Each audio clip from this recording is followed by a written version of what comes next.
Hi guys, welcome to PRIMEIGHT Online. Today we're going to talk about the first phase, but before, just so you know, this entire macro cycle will be the most intense of the year. Will also be the one with the least amount of volume, so by phase number 4 you should be able to really peak and exert the maximum output as you can. So now back to phase 1. The rep scheme used will be a descending rep scheme, so 9, 8, 7, 6. Total volume of 30 reps for that A series, so it's not that crazy in terms of volume. Like I said before, the lowest amount of volume of the entire year. Now as far as technique, there's a few little exercise technique we're going to use in this phase, like the telly row, for example. The video will be in the app describing the exercise. Emphasizes the peak contraction and the eccentric of the seated row motion. We're also going to have a old-timer technique, the Arnold press, for your shoulder on one of the upper body workouts. So what's good about the Arnold press is just like increases the stretch and the range of motion in the bottom position. A few also slightly more hardcore technique we're going to use.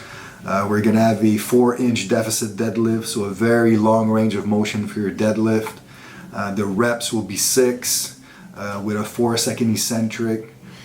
So obviously, you're going to need the range of motion to be able to do that. If you do not have the range of motion, it's okay to decrease the deficit to maybe 2 inches. But strive to get 4 inches to get the most out of that range of motion. A few things that you might not have access in your gym. One of them, the Anterior Tibialis raise machine. So here at Kilo we have the Atlantis Anterior Tib machine, which is what I prescribe for 4 sets of 20. If you do not have this piece of equipment, you can either use band, like a band that you attach on your foot, and you just use the band as resistance.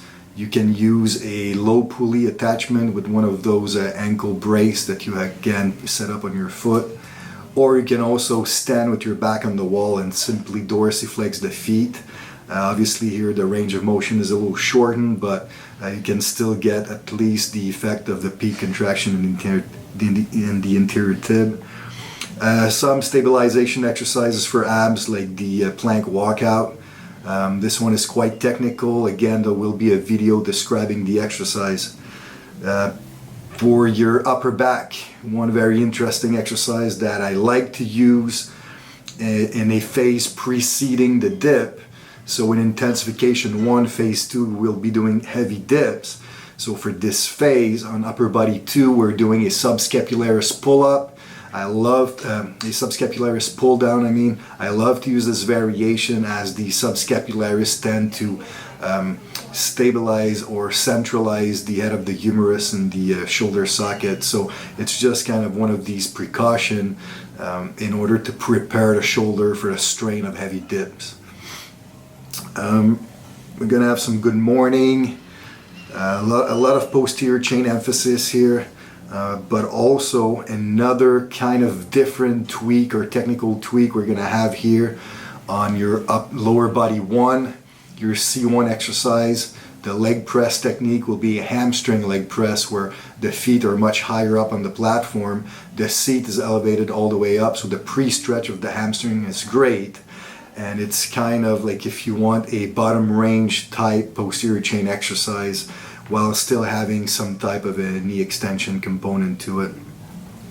So generally speaking, pretty straightforward. No special methods like eccentric or isometric or speed strength here. It's really more just special techniques with classic exercises. So 9, 8, 7, 6, descending rep scheme.